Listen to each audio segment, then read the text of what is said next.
الحمد لله نحمده ونستعينه ونستغفره ونؤمن به ونتوكل عليه ونعوذ بالله من شرور أنفسنا ومن سيئات أعمالنا من يهده الله فلا مضل له ومن يضلله فلا هادي له ونشهد أن لا إله إلا الله وحده لا شريك له ونشهد أن سيدنا ونبينا مولانا محمدا عبده ورسوله أما بعد فقد قال الله تعالى قد سمع الله قول التي تجادلك في زوجها وتشتكي إلى الله صدق الله العلي العظيم وقال النبي صلى الله عليه وسلم إن من الشجر شجرة لا يسقط ورقها وهي مثل المسلم أو كما قال عليه الصلاة والسلام. புகழ் அனைத்தும் அல்லாஹ் ஒருவனுக்கே, சாந்தியும் சமாதானமும் நபிகள் நாயகம் ஸல்லல்லாஹு அலைஹி வஸல்லம் அவர்கள் மீதும் அவர்களை பின்பற்றிய உத்தம சத்திய சஹாபாக்கள், தாபிஈன்கள், தபா தாபிஈன்கள், குறிப்பாக நாம் எல்லோரின் மீதும் அல்லாஹ்வின் சாந்தியும் சமாதானமும் என்றென்றும் நின்று நிலவட்டுமாக.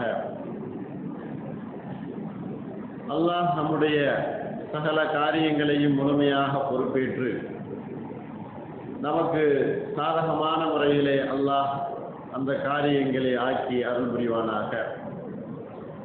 நம்முடைய துஆக்களையும் நம்முடைய எண்ணங்களையும் எதிர்பார்ப்புகளையும் அல்லாஹ் தீனுக்கும் மார்க்கத்திற்கும் சாதகமாக அதை நிறைவேற்றி தந்தல் புரிவானாக. கடுமையான நோயிலிருந்தும், திடீர் நோயிலிருந்தும், நிரந்தரமான நோயிலிருந்தும், நிரந்தரமான நோயினுடைய கஷ்டங்களிலிருந்தும் அல்லாஹ் நாம் எல்லோரையும் காத்து அருள் புரிவானாக. நமக்கு தோதுவாக நாம் எண்ணத்தின் பிரகாரம், நம்முடைய நினைக்கும் பிரகாரம் அல்லாஹ் நம்முடைய குழந்தை செல்வங்களை நமக்கு சாதகமானவர்களாக அல்லாஹ் ஆக்கி அருள் புரிவானாக. ஆமீன் யா ரப்பல் ஆலமீன். அன்பானவர்களே, இந்த ஜும்மாவுடைய நாளிலே உங்களுக்கு முன்னால் சொல்வதற்காக வேண்டி எடுத்துக்கொண்ட தலைப்பு, பெரியவர்களை கண்ணியப்படுத்தக்கூடிய நிலை உருவாக வேண்டும்,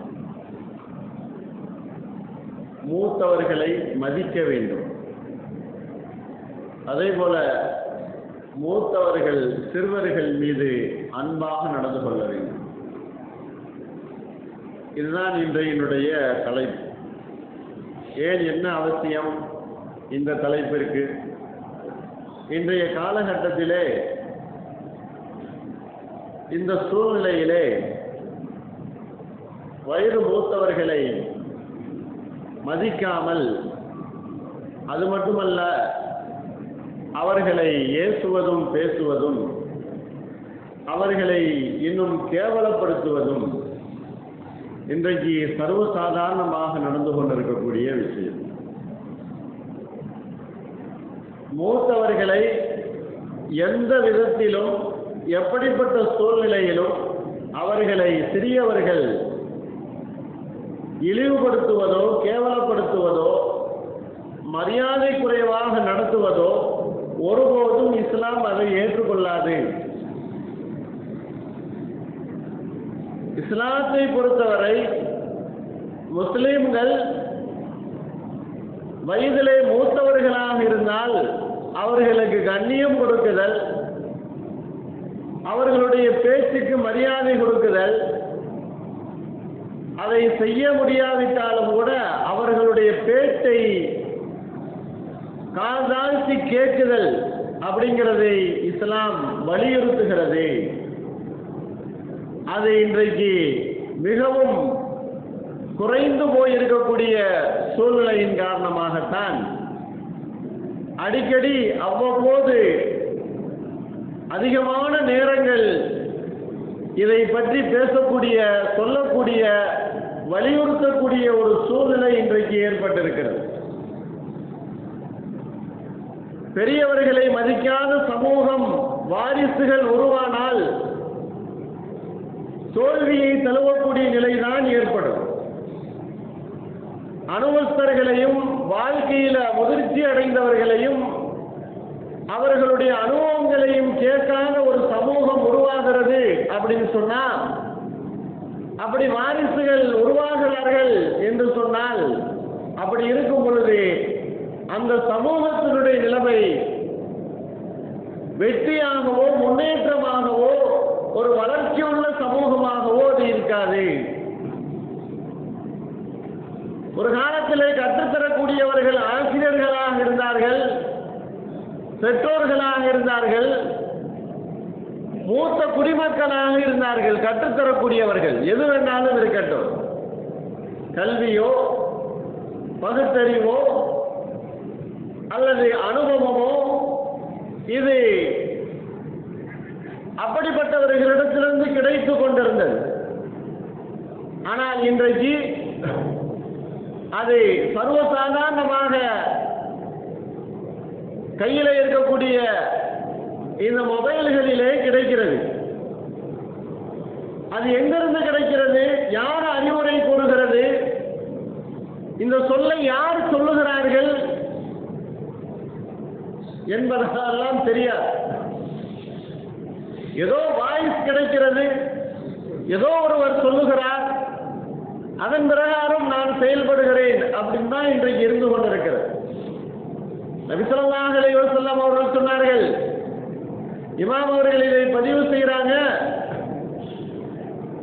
ஒரு விஷயத்தை நீங்கள் கற்றுக்கொள்ளுதல், கேட்குதல் என்பது அது யார் இடத்திலிருந்து நீ கேட்கிறாய் என்பதை முதலாவதாக பார்க்க வேண்டும். அதுதான் உங்களுடைய வாழ்க்கைக்கு முன்னேற்றத்தை தரும். அல்லாஹ் குர்ஆன்ல ஒரு சூரா, லுக்மான் என்கிற ஒரு சூரா, அந்த சூறாவிலே லுக்மான் அலைஹிஸ்ஸலாம் அவர்கள் தன்னுடைய மகனுக்கு செய்த உபதேசத்தை அல்லாஹ் குர்ஆனிலே பதிவு செய்து மக்கள் எல்லாம் படிக்கும்படி, ஓதும்படி அதை செய்திருக்கிறார். அல்லாஹ்வுக்கு நீ அஞ்ச வேண்டும், பெற்றோர்களுக்கு நீ உபகாரம் செய்ய வேண்டும், மார்க்கத்தில் எது நலவோ அதை பின்பற்றி நடக்க வேண்டும் என்பதாக நிறைய உபதேசங்களை லுக்மான் அலைஹிஸ்ஸலாம் அவர்கள் தன்னுடைய குழந்தைக்கு சொல்லுகிறார்கள். சொல்லுவதை அந்த குழந்தை அமைதியாக உட்கார்ந்து கேட்டு அதன் பிரகாரம் தன்னுடைய வாழ்க்கையை அமைத்துக் கொள்கிறது. இன்றைக்கு சொல்வதற்கு நமக்கும் நேரம் இல்லை, கேட்பதற்கு அந்த குழந்தைகளுக்கும் நேரம் இல்லை. குழந்தைகள் கேட்கக்கூடிய மூடலையும் இல்லை, அந்த வளர்ச்சியும் இன்றைக்கு இல்லாமல் போய் கொண்டிருக்கிறது. அன்பானவர்களே, மூத்தவர்களை மதிக்கணும் அப்படிங்கிற ஒரு நிலைமைக்கு வந்தாலே, பேச்ச எடுத்தாலே விரண்டோடக்கூடிய ஒரு நிலை இன்றைக்கு வாரிசுகளிடத்திலே நாம் பார்க்கிறோம். எவர் ஒருவர் வயதிலே மூத்தவர்களை மதிக்கணும் என்கிற நிலைமை அந்த சிறுபிராயத்திலே ஏற்படுகிறதோ, அல்லாஹ் அவர்களுடைய கல்வித்தரத்தை உயர்த்தியாக்குவான். பெரியவர்களை மதிக்கணும் அப்படிங்கிற எண்ணம் யாரிடத்துல இருக்குதோ அவர்களுக்கு கல்வித்தரத்தை அல்லாஹ் உயர்வுபடுத்தி தருவார். கல்வித்தரத்தை அல்லாஹ் உயர்வுபடுத்தி தருவார். சாதாரண ஒரு சம்பவம், நபி ஸல்லல்லாஹு அலைஹி வஸல்லம் அவர்களுடைய காலத்தில் நடந்த, அவர்களுடைய சபையிலே நடந்த ஒரு அற்புதமான ஒரு நிகழ்வு. பெரும்பெரும் சஹாபாக்கள் இருக்கிறாங்க, உமர் ரலியல்லாஹு அன்ஹு இருக்கிறாங்க, அபூபக்கர் சித்தீக் ரலியல்லாஹு அன்ஹு இருக்கிறாங்க, எல்லா பெரும்பெரும் சஹாபாக்களும் இருக்கிறாங்க. அப்ப நபி ஸல்லல்லாஹு அலைஹி வஸல்லம் அவர்கள் ஒரு கேள்வி கேட்கிறாங்க, ஒரு விடுகதை. என்னது? இன்ன மினஷ் ஷஜரி ஷஜரத்துன், ஒரு மரம் இருக்கிறது. அது எப்படிப்பட்ட மரம் என்றால், அதனுடைய இலைகள் கீழே விழுகாது. லா யஸ்குது வரகுஹா, அதனுடைய இலைகள் கீழே விழாது. அடி வேரிலிருந்து அதனுடைய நுனி வரையிலும் அது பிரயோஜனமான ஒரு மரம். அது என்ன மரம்? அப்படிப்பட்ட அந்த மரம் ஒரு முஸ்லிமுக்கு ஒப்பானது அப்படின்னு சொல்றாங்க. அந்த பிரயோஜனமான மரம் ஒரு முஸ்லிமுக்கு ஒப்பானது. அதுபோல ஒரு முஸ்லிமனுடைய நிலை, அந்த மரம் எது என்பதாக கேட்கிறாங்க ஸல்லல்லாஹு அலைஹி வஸல்லம் அவர்கள். இப்னு உமர் ரலியல்லாஹு அன்ஹு அவர்கள் இந்த ஹதீஸை பதிவு செய்றாங்க. அப்துல்லாஹ் இப்னு உமர் அவர்கள் இந்த ஹதீஸை சொல்றாங்க, நான் எல்லா சஹாபாக்களிலேயும் சின்ன வயதுடையவனாக அந்த சபையில உட்கார்ந்திருந்தேன். எனக்கு என்னை விட பெரும் மூத்த சஹாபாக்கள் முன்னால உட்கார்ந்து இருக்கிறாங்க. நபி ஸல்லல்லாஹு அலைஹி வஸல்லம் அவர்கள் இந்த மரம் எது என்பதாக கேட்கிறாங்க. ஆனா யாருமே சொல்லல. ஆனா எனக்கு ஞாபகம் வந்துச்சு, அது பேரிச்சம்பழ மரம் தான் அப்படின்ட்டு. ஆனா நான் சொல்வதற்கு தயங்கினேன். என்னை விட மூத்தவர்கள் எல்லாம் இருக்கும்போது நான் எப்படி இதற்கு பதில் சொல்வது? அவர்களை மதிக்காமல் ஆகிடுமோ? அவர்களை நாம் மீறி விடுவேனோ? அவர்களுடைய கண்ணிய குறைவை நான் ஏற்படுத்தி விடுவேனோ என்கிற அச்சம் என்னுடைய உள்ளத்துல இருந்துச்சு. ஆகையினால் நான் சொல்லல. மறுபடியும் நபி ஸல்லல்லாஹு அலைஹி வஸல்லம் அவங்க கேட்கிறாங்க, அது என்ன மரம் என்ன மரம் என்பதாக. சஹாபாக்கள்ல யாருமே சொல்லல. கடைசியாக நபி ஸல்லல்லாஹு அலைஹி வஸல்லம் அவர்கள் தான் சொன்னாங்க, அது பேரிச்சம்பழ மரம் என்பதாக சொன்னார்கள். சபை முடிந்ததற்கு பின்னால என்னுடைய தந்தை உமர் ரலியல்லாஹு அன்ஹு அவர்களிடத்துல நான் சொன்னேன், தந்தையே இந்த விளக்கம் இந்த மரம் என்பதாக எனக்கு எது என்பதாக தெரிஞ்சிச்சு. ஆனா எனக்கு சொல்வதற்கு மனது வரவில்லை.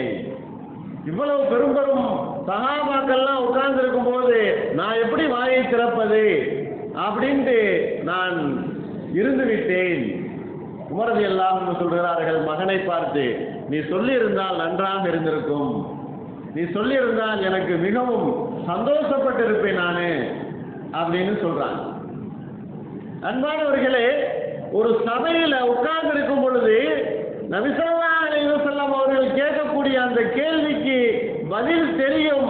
ஆனால் இருந்தாலும் முந்திக் கொண்டு சொல்லக்கூடாது.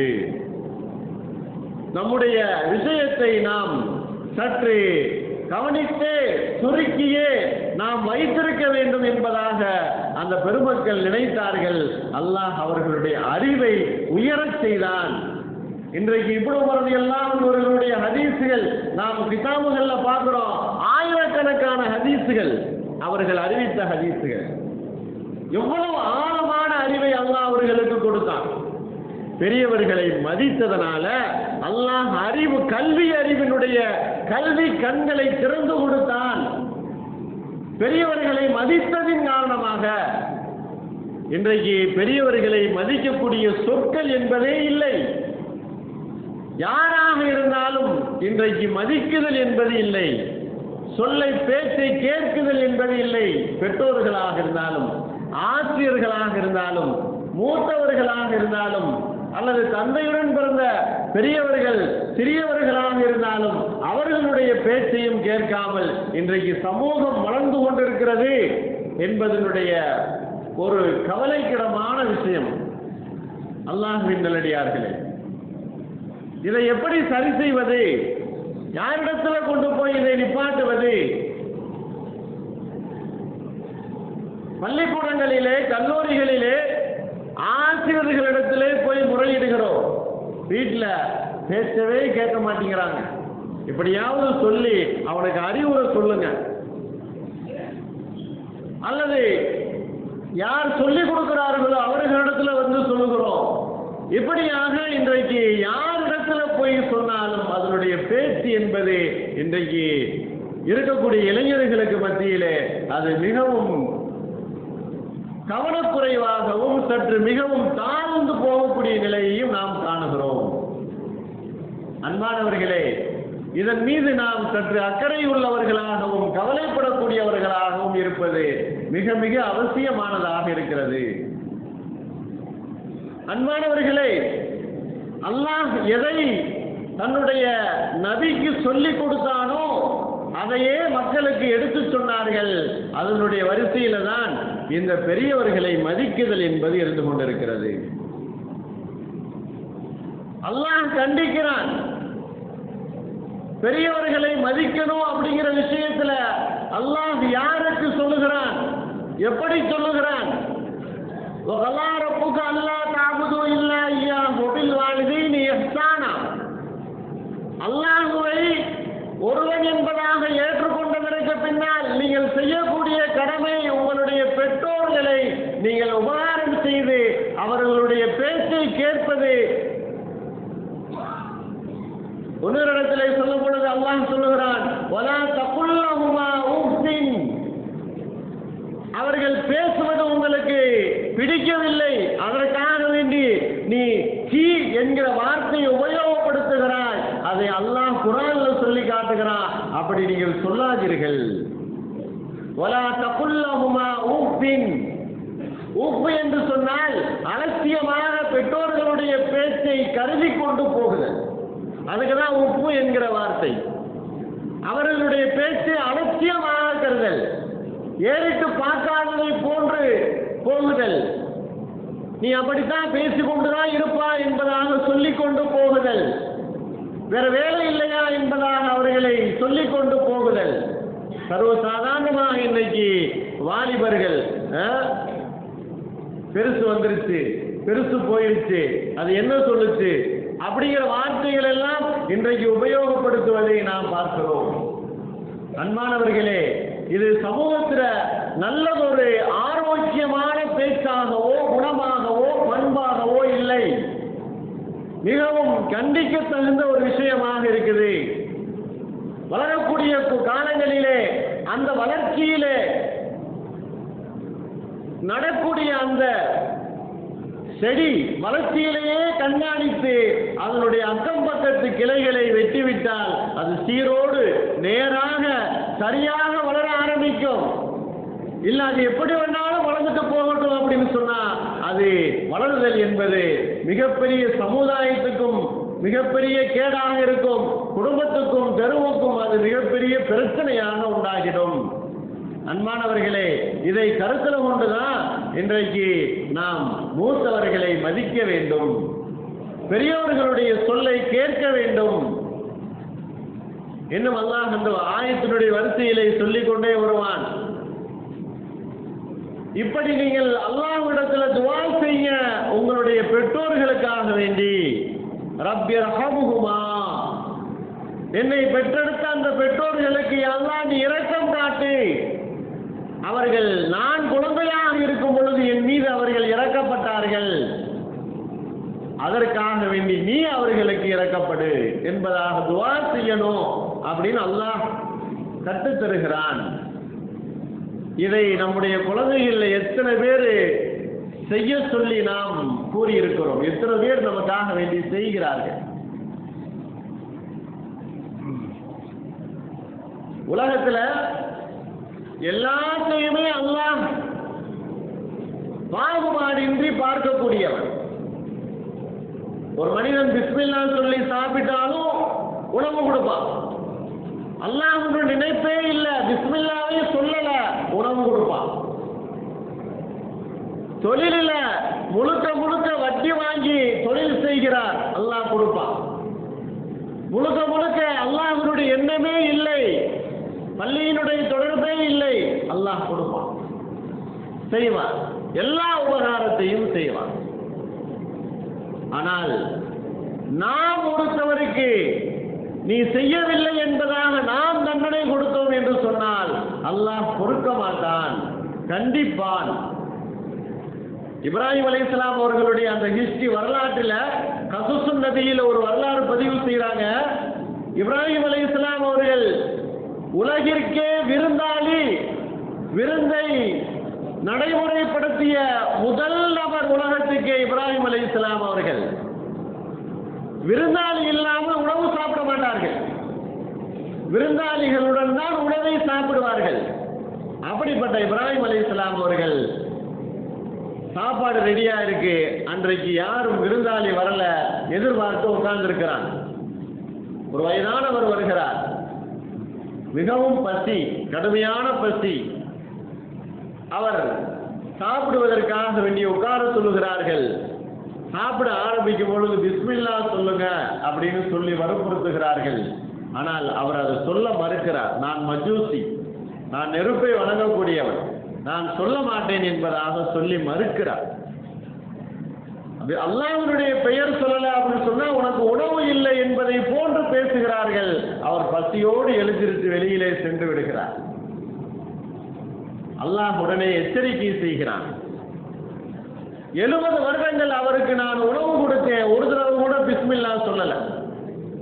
ஒரே ஒரு தடவை உணவு கொடுத்தாய், ஒரு தடவைக்கு பிஸ்மில்லா சொல்லல. அவர் பசியுடன் நீ விரட்டி விட்டாய்.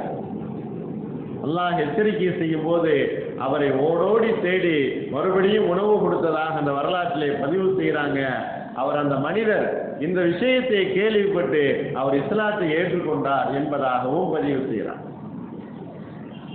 பெரியவர்கள் அவர்கள் செய்யக்கூடிய தவறுகளுக்கும் அவர்கள் செய்யக்கூடிய அந்த பாவச் செயல்களுக்கும் ஒருபோதும் நாம் குற்றவாளியாக ஆக முடியாது.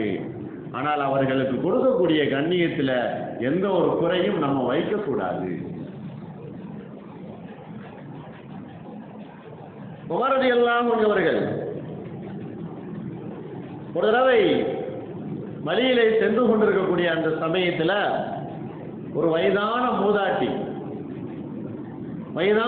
ஒரு மூதாட்டி அவர்கள் வந்து உமர் ரலியல்லாஹு அன்ஹு ஒரு இடத்துல பேசிக்கிட்டு இருக்கிறாங்க. அப்படி பேசும் பொழுது அந்த பெண்மணி பேசுவதை உமர் ரலியல்லாஹு அன்ஹு அவர்கள் காதாழ்த்தி கேட்கிறாங்க. சொல்லுங்க சொல்லுங்க அப்படின்னு கேட்கிறாங்க. ரொம்ப நேரம் அந்த பெண்மணி பேசுறாங்க. அனைத்தையும் எந்த ஒரு பேச்சையும் இடையில விடாம அமைதியாக கேட்டு முடிக்கிறாங்க. கூட இருந்த தோழர்கள் கேட்கிறாங்க, உமர் அவர்களே, சாதாரண ஒரு கிழவி பேசுவதை போன்று இப்படி நீங்க காதாழ்த்தி கேட்கிறீங்களே, ஏன் அது அப்படின்னு கேட்கும் பொழுது உமர் ரலியல்லாஹு அன்ஹு அவர்கள் சொல்லுகிறார்கள், இந்த பெண்மணி யாரு தெரியுமா? இந்த பெண்மணி யாரு தெரியுமா? இவங்க தான் ஹவுலா என்கிற பெண்மணி. இந்த பெண்மணியை பற்றி அல்லாஹ் குர்ஆன்ல 28வது ஜுஸுல சூரத்து முஜாதலாவுல முதல் ஆயத்தாக அல்லாஹ் கது சமிஅல்லாஹு கௌலல்லதி துஜாதிலுக ஃபீ ஸௌஜிஹா அப்படின்னு ஒரு ஆயத்து இறக்கியிருக்கான் பாத்தீங்களா? அது இந்த பெண்மணியினுடைய விஷயத்துல தான் அல்லாஹ் இறக்கியிருக்கான். நபி ஸல்லல்லாஹு அலைஹி வஸல்லம் அவர்களிடத்துல போய் இந்த பெண்மணி ரகசியம் பேசினாங்க. ஆனா அல்லாஹ் எங்க இருந்து கேட்டுட்டான்? அரிசில இருந்து கேட்டுட்டான். ஆயிஷா ரலியல்லாஹு அன்ஹா அவங்க சொல்லுவாங்க, இந்த பெண்மணி வந்து நபியிடத்துல பேசிய போது நான் பக்கத்துல தான் இருந்தேன், ஆனா என்ன பேசுனாங்கன்னு எனக்கு தெரியாது. அல்லாஹ் அங்கிருந்து கவனிச்சுட்டான், குர்ஆனுடைய ஆயத்தை இறக்கிட்டான். இந்த பெண்மணி உங்களிடத்தில் அவர்கள் பேசியதை அல்லாஹ் திட்டமாக கேட்டுவிட்டான். அது சமி அல்லாஹு சமியா அப்படின்னு சொன்னா கேட்டான். கதை என்கிற அந்த வார்த்தை, அந்த ஒரு எழுத்து போடப்பட்டிருக்கிறது, அது திட்டமாக அப்படிங்கிற அர்த்தத்தை தரக்கூடியது. அல்லாஹ் கேட்டுவிட்டான். கௌல அல்லதி துஜாதிலுக ஃபீ ஸௌஜிஹா, ஒரு இடத்திலே அவர்கள் ரகசியம் பேசினார்களே தன்னுடைய கணவனை பற்றி, அதை அல்லாஹ் கேட்டுவிட்டான். என்ன சொன்னாங்க? அல்லாஹ்வின் தூதரே, என்னுடைய கணவர் இப்போ வந்து என்னை தலாக்கு விடுறார், நிறைய குழந்தைகள் இருக்குது, பார்க்க வேண்டியது இருக்குது, இந்த வயசுல என்னை தலாக்கு விடுறாரு. தலாக்கு அப்படின்னு சொன்னா அந்த லிஹார் என்கிற விஷயம் முன்னால இருந்தது. மனைவியை தன்னுடைய தாய்க்கு ஒப்பாக ஏதாவது ஒரு உறுப்பை சொல்லிவிட்டால் அது லிஹாராக ஆகிடும், தலாக்குக்கு சமமாக ஆகிடும். அதை வந்து என்னுடைய கணவர் இப்படி சொல்லிட்டாரு, அவருடைய தாய்க்கு ஒப்பாக என்னுடைய ஒரு உறுப்பை அவர் சொல்லிட்டாரு. ஆகினால் லிகார் எங்களுக்கு மத்தியில இந்த மாதிரி பிரிவினை ஏற்பட்டுடுச்சு, அதனால சேர்ந்து வாழ மாட்டேங்கிறார் அப்படின்னு சொல்லும் போது நபி ஸல்லல்லாஹு அலைஹி வஸல்லம் அவர்கள் அது விஷயத்துல இன்னும் அல்லாஹ் எனக்கு தீர்ப்பு சொல்லல அப்படின்னு அனுப்பும் பொழுது அல்லாஹ் உடனடியாக குர்ஆனுடைய ஆயத்தை இறக்கிட்டான். தலாக் சொன்னால் மட்டும்தான் பிரிவினை, இந்த மாதிரி லிகார் ஏற்படுத்தப்பட்டது அப்படின்னு சொன்னா ஏதாவது ஒரு பரிகாரம் செய்து நீங்க சேர்ந்து வாழ வேண்டியதுதான் அப்படின்னு அல்லாஹ் குர்ஆனுடைய ஆயத்தை இறக்கிட்டான். அப்படிப்பட்ட ஒரு பெண்மணியை தான் இன்றைக்கு நான் சந்திச்சு அவங்க சொல்வதை நான் கேட்டுக்கொண்டிருந்தேன்.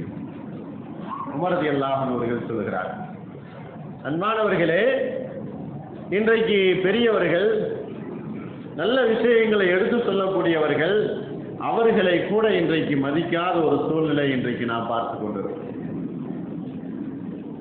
அவர்களுடைய கண்ணியத்தை பேணாத நிலையை இன்றைக்கு பார்க்கிறோம். சமூகத்தினுடைய வளர்ச்சி அதை கண்டிப்பதற்கு பயமாக இருக்கிறது. சொல்லிவிட்டால் அந்த சிறுவன் என்ன செய்து விடுவான் என்பது பெற்றோர்களுக்கு பயமாக இருந்து கொண்டிருக்கிறது. ஒரு காலத்திலே பிள்ளைகள் அவர்கள் வளர்ச்சியிலே மிகவும் கவனம் செலுத்தி அவர்களை மிகவும் கண்காணிப்போடு மிகவும் கண்டிப்போடு வளர்த்த காலம் போய் இன்றைக்கு பிள்ளைகள் பெற்றோர்களை கண்டிக்கக்கூடிய நிலையும் ஆகிவிட்டது. இதை நாம் வரவேற்க முடியாது, ஏற்றுக்கொள்ளவும் முடியாது. சமுதாயத்தினுடைய வளர்ச்சியை கருத்தில் கொண்டு சமூகங்கள் மிகவும் பாதுகாக்கப்பட வேண்டும் என்பதற்காக வேண்டி இதுல மாற்றத்தை நாம் கையாள வேண்டும். நம்முடைய குழந்தைகளை நாம் அல்லாஹ்வுடைய அமானிதமாக பெற்றிருந்தாலும் அவர்களை நாம் ஒழுக்கம் கற்றுத்தரக்கூடிய விஷயத்துல கண்டிக்கத்தான் செய்ய வேண்டுமே தவிர அவர்களுக்கு சலுகை கொடுக்கக்கூடாது.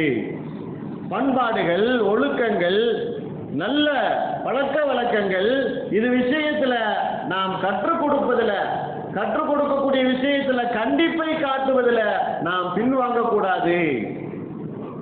நபி ஸல்லல்லாஹு அலைஹி வஸல்லம் அவர்கள் இதற்கு நிறைய முன்மாதிரியாக இருந்திருக்கிறார்கள். யார் கண்ணிய குறைவாக நடக்கிறார்களோ அவர்களை கண்டிக்க வேண்டும் சமூகத்தில். எனக்கு என்ன, அவன் பேசுனா நமக்கு என்ன, அவனுடைய பெற்றோரை அவன் பேசிட்டு போறான், நம்ம போய் கேட்டா நமக்கு எதுக்கு இந்த வம்பு அப்படின்ட்டு நினைத்துட்டு ஒதுங்கி போகக்கூடியவர்களும் இன்றைக்கு நிறைய இருந்து கொண்டிருக்கிறோம். நமக்கு ஏன் அந்த இது? அன்பானவர்களே, எங்கு தவறு நடக்கிறோ எந்த மாதிரி சூழ்நிலைகள் உண்டாகுதோ அதற்கு தோதுவாக நம்முடைய அந்த கண்டிப்பை காட்ட வேண்டும். ஒரு தடவை 2 வாலிபர்கள் வருகிறார்கள். அங்கு அமர்ந்திருக்கக்கூடியவர்கள் அப்துர் ரஹ்மான் இப்னு அவுஃப், உமர் ரலியல்லாஹு அன்ஹு அவர்கள் 2 பேரும் உட்கார்ந்து இருக்கிறாங்க. 2 வாலிபர்கள் வர்றாங்க. அப்துர் ரஹ்மான் இப்னு அவுஃப் அவங்க இருக்கிறாங்க, உமர் ரலியல்லாஹு அன்ஹு அவர்களும் இருக்கிறாங்க. இப்ப அந்த வந்த 2 வாலிபர்ல ஒருத்தவர் கேட்கிறார், சந்தேகம் அவருக்கு, இஹ்ராம் கட்டக்கூடிய விஷயத்துல, ஹஜ்ஜுக்காக வேண்டி இஹ்ராம் கட்டக்கூடிய விஷயத்துல ஒரு சந்தேகம் அவருக்கு. அதை சந்தேகத்தை கேட்டு உமர் ரலியல்லாஹு அன்ஹு அவர்களுடைய பதிலை கேட்டு அவர் மன நிறைவோடு செல்லுகிறார். அந்த செல்லக்கூடிய அந்த நேரத்தில் உமர் ரலியல்லாஹு அன்ஹு அவர்கள் தெளிவாக பதில் சொன்னாங்க. அதை அந்த வாலிபர் கேட்டுக்கொண்டார். இன்னொரு வாலிபர் பார்த்து கொண்டிருக்கிறார். அப்ப உமர் ரலியல்லாஹு அன்ஹு அவர்கள் என்ன கேட்கிறாங்க, பக்கத்தில் இருந்த அப்துர் ரஹ்மான் இப்னு அவுஃப் அவங்ககிட்ட கேட்கிறாங்க, நான் சொன்னது சரிதானே அப்படின்னு கேட்கிறாங்க. பக்கத்தில் இருக்கக்கூடியவர்கிட்ட நான் சொன்ன விஷயம் சரிதானே அப்படின்னு கேட்கும்போது வந்த வாலிபர்கள்ல ஒருத்தவர் நினைக்கிறார், அப்ப இவங்களுக்கு ஒன்றும் தெரியாதோ அப்படிங்கிற மாதிரி நினைக்கிறார். இவர்களுக்கு ஒன்றும் தெரியாதோ என்பதாக நினைக்கிறார். உமர் ரலியல்லாஹு அன்ஹு அவர்களுக்கு கோபம் வந்து விடுகிறது. எந்த அளவுக்கு அப்படின்னு சொன்னால் அவர்களுடைய முகத்துல கோபத்தினுடைய அந்த நிலைமை தெரிகிறது. அவர்களை சற்று கண்டிக்கக்கூடிய அளவுக்கு போய் விடுகிறார்கள். அப்பொழுதுதான் அந்த வந்த வாலிபர், அந்த கேள்வியை கேட்ட வாலிபர் சமாதானப்படுத்தி, அல்லாஹ்வுக்காக வேண்டி நீங்கள் விட்டுவிடுங்கள் நான் என்பதாக சொல்லி அவரை உமர் ரலியல்லாஹு அன்ஹு அவர்களை சமாதானப்படுத்துகிறார்கள். இப்ப உமர் ரலியல்லாஹு அன்ஹு அவர்கள் ஒரு விஷயத்தை சொல்லுகிறார்கள். அருமையான ஒரு விஷயம். அல்லாஹ் எதற்கு இந்த உலகத்துல இஸ்லாத்தை ஏற்றுக்கொண்ட அந்த உத்தம உமர் அல்லாஹ் ஆட்சி அதிகாரத்தை அவருக்கு கொடுத்தான். மிகப்பெரிய ஆட்சி புரிந்தவர்கள், இன்றைக்கும் வரலாற்றிலே பேசப்படக்கூடிய உமர் ரலியல்லாஹு அன்ஹு அவர்கள் சொல்லுகிறார்கள், இதா கானபில் இன்சானி அஸ்ரு ஹிசாலி, ஒரு மனிதனிடத்துல 10 குணங்கள் இருக்கிறது. அஸ்ரு ஹிசாலி 10 குணங்கள் இருக்கிறது. அந்த 10 குணங்கள்ல 9 குணங்கள் திஸ்ஆத்து மின்ஹா ஸாலிஹத்துன், திஸ்ஆத்து மின்ஹா ஸாலிஹத்துன், அதுல 9 குணம் நல்ல குணம், 9 குணங்கள் சாலிகான குணம். ஒரே ஒரு குணம் வாஹிதத்துன் ஹிய சூஇல் ஹல்க், ஒரே ஒரு குணம் மட்டும் கெட்ட குணம். இந்த ஒரு கெட்ட குணம் அந்த 9 குணத்தை அழித்துவிடும். நீ சாதாரணமாக நினைக்குதல் என்பது ஒரு குணம் இருக்குதல்லவா, அது உன்னுடைய எல்லா நல்ல குணங்களையும் அழித்திடும் என்பதாக சொன்னார்கள்.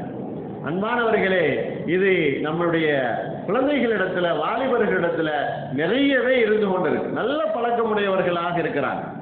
சில நேரத்தில் அவர்களை போற்ற வேண்டிய விஷயங்கள் எல்லாம் அவர்களிடத்துல இருக்குது. இன்றைக்கு அறிவை வளர்க்கக்கூடிய பண்புகளை சொல்லித்தரக்கூடியதன் மூலமாக நிறைய விஷயங்கள் கற்றுக்கொள்றாங்க. நல்ல நற்பண்புகளையும் வாலிபர்களிடத்துல நம்ம பார்க்கிறோம். ஆனா அதே நேரத்தில் சில கெட்ட விஷயங்கள் அவர்களிடத்துல அந்த எல்லாத்தையும் அளிக்கக்கூடிய சூழ்நிலையும் நான் பார்க்கிறோம். அன்பானவர்களே, இதுதான் இன்றைக்கு உள்ள சூழ்நிலை. இப்னு அப்பாஸ் ரலியல்லாஹு அன்ஹு அவர்கள் ஒரு விஷயத்தை சொல்றாங்க, என்ன கால அல் பரக்கத்து மா அகாபிரிஹிம், உங்களுடைய பரக்கத் எதுல இருக்குது அப்படின்னு சொன்னா நிச்சயமாக பெரியவர்களுடன் சேர்ந்து இருப்பதிலே இருக்கிறது. அபிவிருத்தி என்பது பெரியவர்களுடன் சேர்ந்து இருப்பதிலே இருக்கிறது. பெரியவங்க சில நேரத்தில் தவறு செய்வதை போன்று வாலிபர்கள் பார்க்கிறாங்க. அதை எப்படி சொல்லணும் அப்படிங்கிற முறையில் தெரியாமல் இருக்கிறது. ஹஸன் ரலியல்லாஹு அன்ஹு அவர்கள் பள்ளியில் இருக்கிறாங்க. அவங்களுக்கு மூத்தவங்க ஒருத்தவங்க ஒழு செய்கிறாங்க. ஒழு செய்யும் போது தவறுதலாக பார்க்குறாங்க. பெரியவங்களாச்சு, அவங்க நம்மளை வயதை விட மூத்தவங்க, நம்முடைய தந்தையினுடைய வயசுக்கு இருக்காங்க. அவங்கள்ட்ட போய் நீங்க எப்படி தவறாக ஒழு செய்றீங்க அப்படின்னு எப்படி சொல்ல முடியும்? ஒரு நல்ல விஷயத்தை கையாளுகிறார்கள். அவங்ககிட்ட போய், பெரியவங்களே, நான் ஒழு செய்வது சரியானு நீங்க பாருங்க, நான் ஒழு செய்வதை நீங்க சரியானு பாருங்க. இவர்கள் இமாம் அவர்கள், ஹுசைன் அவர்கள் ஒழு செய்கிறாங்க. ஒழு செய்த போது அவர்கள் விளங்கிக் கொள்கிறார்கள், நீங்க சரியா தான் செய்றீங்க, நான் தான் தவறாக செய்துட்டேன், திருத்திக் கொள்கிறேன். அன்பானவர்களே, பெரியவர்களுடைய தவறுகள் கண்கூடாக பார்க்கப்படுகிறது என்று சொன்னால் அதை திருத்தக்கூடிய முறையோ அல்லது அவர்களை சரி செய்யக்கூடிய ஒரு கடமையோ நம்மிடத்துல இல்லை. ஆனால் அப்படி வேண்டும் என்று சொன்னால் அவர்களுடைய கண்ணியத்தையும் அவர்களுடைய மரியாதையையும் அவர்களுக்கு செலுத்தக்கூடிய அந்த கண்ணியத்தில் எந்த ஒரு குறைபாடுகளும் இல்லாமல் செய்ய வேண்டும். பெரியவர்களை கொண்டும் மூத்தவர்களை கொண்டும் தான் இன்றைக்கு சமூகம் என்பது நடக்கும். சாதாரண ஒரு பட்டம் பறக்க விடுகிறோம், அந்த பட்டம் ஜெகஜோதியாக வானிலே பறக்கிறது. ஆனால் அது எதனுடைய விஷயத்தில் நின்று பறக்கிறது? நூல் என்கிற அந்த கயிற்றிலே. அது நினைக்கிறது நம்மளை பறக்க விடாமல் இந்த கயிறு பிடித்து கொண்டிருக்கிறது, ஆகையினால் அதை அத்து விட்டுட்டு நம்ம வாட்டுக்கு பறப்போம் அப்படின்னு நினைப்பதை போன்று இன்றைக்கு இளைஞர்கள் நினைக்க ஆரம்பித்தால் அது எங்கேயாவது விழுந்து முள்ளிலையோ அல்லது வேற ஏதாவது விழுந்து அது நாசமாகிவிடும். இன்றைக்கு அப்படித்தான் இளைஞர்கள் நடந்து கொண்டிருக்கிறாங்க. நம்மளை எப்போ பார்த்தாலும் இந்த பெரியவங்க கண்டிச்சுக்கிட்டே இருக்கிறாங்க, எப்போ பார்த்தாலும் சொல்லிக்கிட்டே இருக்கிறாங்க அப்படின்னு நினைக்கக்கூடிய சூழ்நிலை இன்னைக்கு இருக்குது.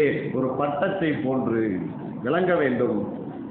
ஒழுக்க கட்டுப்பாட்டில் இருந்து காலமெல்லாம் ஒழுக்க கட்டுப்பாட்டிலே நாம் இருந்தோம் என்று சொன்னால் நிச்சயமாக வெற்றியை நம்முடைய குறிக்கோளாக கொள்ள முடியும். இல்லை என்று சொன்னால் மிகப்பெரிய அழிவும் மிகப்பெரிய சேதமும் ஏற்படும். அன்பானவர்களே, இப்படிப்பட்ட ஒரு சமூகம் வளர்வதற்கு நாம் முயற்சி செய்ய வேண்டும். குறிப்பாக பெற்றோர்கள் அது விஷயத்தில் கவனம் செலுத்தணும். யாருக்கு நமக்கு உரிமை இருக்குதோ, பெற்றோர்களோ அல்லது அதனுடைய கார்டியனோ யாராக இருந்தாலும் அந்த விஷயங்களிடத்தில் கவனம் செலுத்தி பெற்றோர்களை மதிக்கணும். அதே போல பெரியவர்கள் சிறியவர்கள் மீது இரக்கம் காட்டணும், அன்பு செலுத்தணும் என்கிற நிலை பரவலாக உருவாக வேண்டும் என்பதைத்தான் இந்த ஜும்மாவினுடைய ஒரு நிறைவுரையாக உங்களுக்கு நான் சொல்லிக்கொண்டு, அல்லாஹ் எதை நம்ம இடத்துல பேசினோமோ சொன்னோமோ அதன் பிரகாரம் வாழக்கூடிய தௌஃபீக்கை அல்லாஹ் நம் எல்லோருக்கும் தந்தால் புரிவானாக. வாஹிர் தாவானா அல்ஹம்துலில்லாஹி ரப்பில் ஆலமீன். அஸ்ஸலாமு அலைக்கும் வரஹ்மத்துல்லாஹி வபரகாத்துஹு.